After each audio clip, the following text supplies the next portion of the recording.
What's going on, everybody? Welcome back. Today's video is all about 4 new Crested Geckos that we just rescued off of Craigslist. They were in nasty conditions. The wrong tank size, probably the wrong food, honestly, and it was really nasty. So stick around to see their story.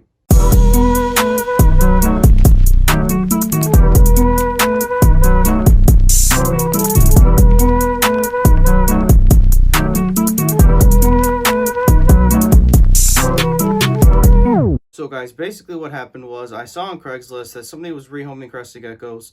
I typically will check that out if I do see that every once in a while, just because I like to see kind of how people keep them, and I'm just kind of nosy, to be honest. So I saw this ad, and it said they were rehoming 4 Crested Geckos, 3 females and a male, and that one of the females was gravid, and that the other ones they were trying to breed, but they had to move, and they were going to keep all the reptiles at their parents' house, but then they decided not to. It was kind of a mumbo jumbo mess, as you can tell. It's kind of a hard story to tell. So like I said, there was 4 Crested Geckos, 3 female and 1 male. They had them in 2 10-gallon tanks. Now, if you know anything about Crested Geckos, you know that adults need at least a 20-gallon. I would say a 20-gallon long up and down still isn't enough room for a full-grown adult, honestly. So to have 3 of them in one tank and 1 in the other, it's not humane at all. They need way more room than that. And on top of that, the person that I got them from didn't even have them on their sides. They were not vertical, they were horizontal. And if you know anything about Crested Geckos, you know that Crested Geckos do need vertical room to climb, because they are climbers. You don't really want a tank that's horizontal because they need to have that room to be able to climb. So this person had 3 of them in one 10-gallon, and then the Gravid female in the other 10-gallon. And they didn't really have any plants in with them. They had some dollar store plants in the tank. And the thing is about dollar store plants, they do work, but you do need to keep those clean and clean those. I don't know if this person had ever done that before, because just smelling the tanks, it smelled like pee. And it smelled so gross. The dirt in the bottom of the tank was disgusting. It was just really nasty. So after we got them home, we thought it was the most important thing to do was to get them into new tanks as soon as possible. So we put the male that we got in an 18 by 18 by 24 inch tank. And he's in there by himself right now, so he's going to have some time to chill. We're going to be able to check him out and make sure he's healthy. Make sure he's eating, make sure he's using the bathroom, make sure he stays a constant weight, and just check for other signs of just not being healthy. And then we have the Gravid female in a custom container that I made. I used a 66 quart plastic tub that has the little locking handles on the sides of it, and I flipped it so it would be vertical, so going up and down. And then I ended up cutting out the top and then attaching a screen and hot gluing it, and then putting some hot glue on some popsicles and putting that kind of like a frame to be like an extra support and hold the screen, just in case she did, or any other gecko in the future that I might put in there. They wouldn't fall in or anything like that, and the screen would be secure. And the only thing I really did with that was I put a lay box in there, a couple plants, and then a food and a small little water dish in there for her. For the substrate, I just kept it really simple. All I did was put some paper towel on the bottom, super easy. That way, since it is kind of like a quarantine tank, I can make sure that I can check for her poop to be normal looking and healthy, or okay looking. I can also check for any signs of disease or any sorts of weird things, because it is a quarantine tank, so I do want to be able to see if their poops are weird or if anything's happening, and make sure she's eating and things like that, obviously. I was told that she was due in around 13 days, and that should be within the next week or so, because we've had them for just about a week. I think it's been like a week and 2 days, so I would say a week or less. She should be having some eggs. One of the other females that I didn't even know was gravid actually had some eggs that I saw this morning, but when I got them out, I checked last night and there was nothing. I checked their lay box pretty much every single day just in case, because like I said, I don't really know a lot about the geckos. But when I checked it this morning, I saw that there was 2 eggs in there and they were heavily dented. They really don't look like they're gonna be fertile, honestly. And she's honestly pretty small, so I didn't know if she would even be able to have fertile eggs, so I'm kind of glad that she did pass the eggs. Even if they aren't fertile, that's fine. I don't need to have babies right away anyway. I just want to make sure that she's healthy and okay. So for the other two females, we actually have those two in a 40-gallon tank.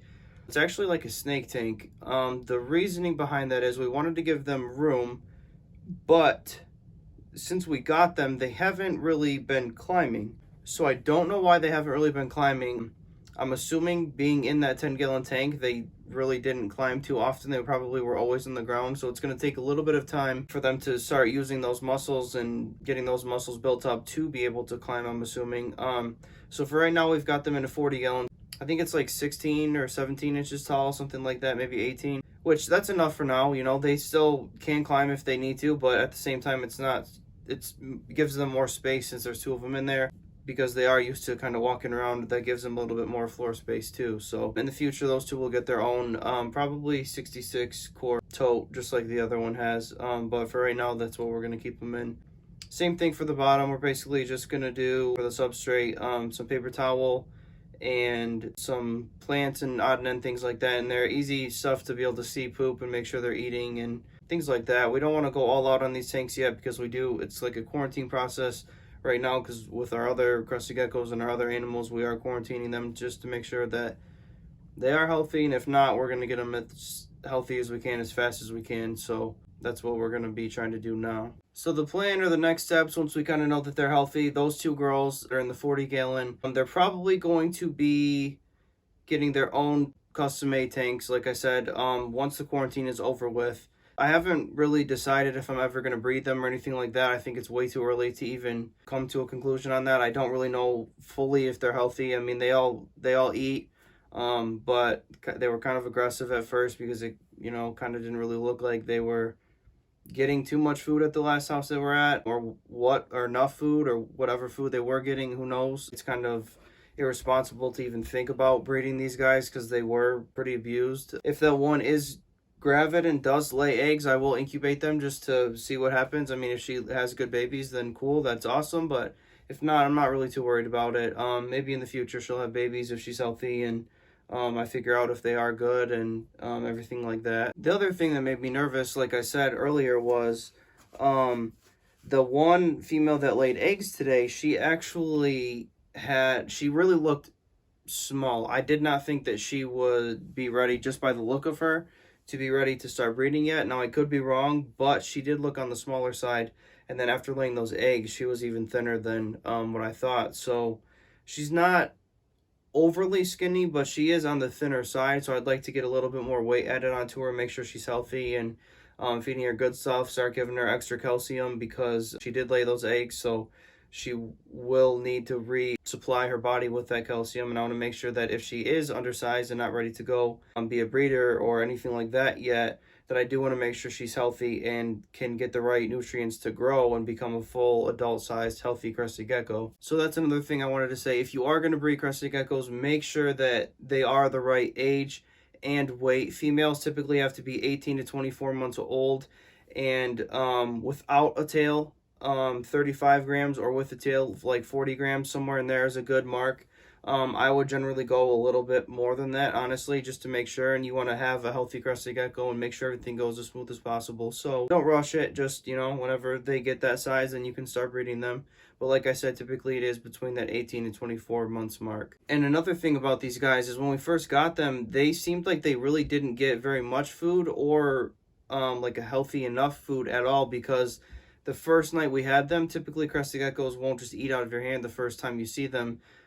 They weren't trying to get away from me and my hand, even though I literally just got them. They were moving around all slow and they looked pretty calm and relaxed, but I don't know if that was because they weren't really that healthy or what.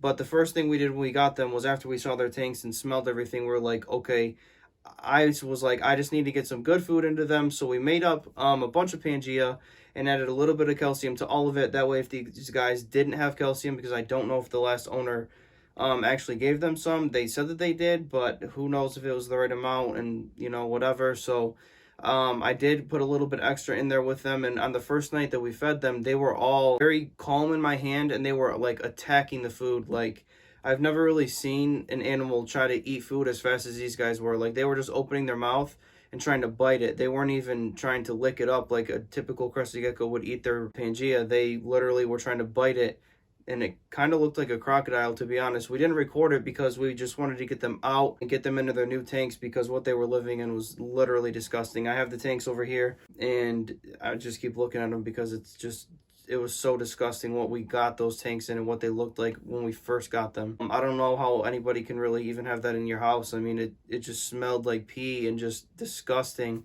Like the plants never really washed or anything like that, and I just don't know why anybody would do that. Another thing that we did was, instead of feeding the adults every other day, we actually fed them for a week straight every single day, just to make sure that they are getting enough nutrients and things like that. And actually, I think today or last night was the first night that all of them didn't eat.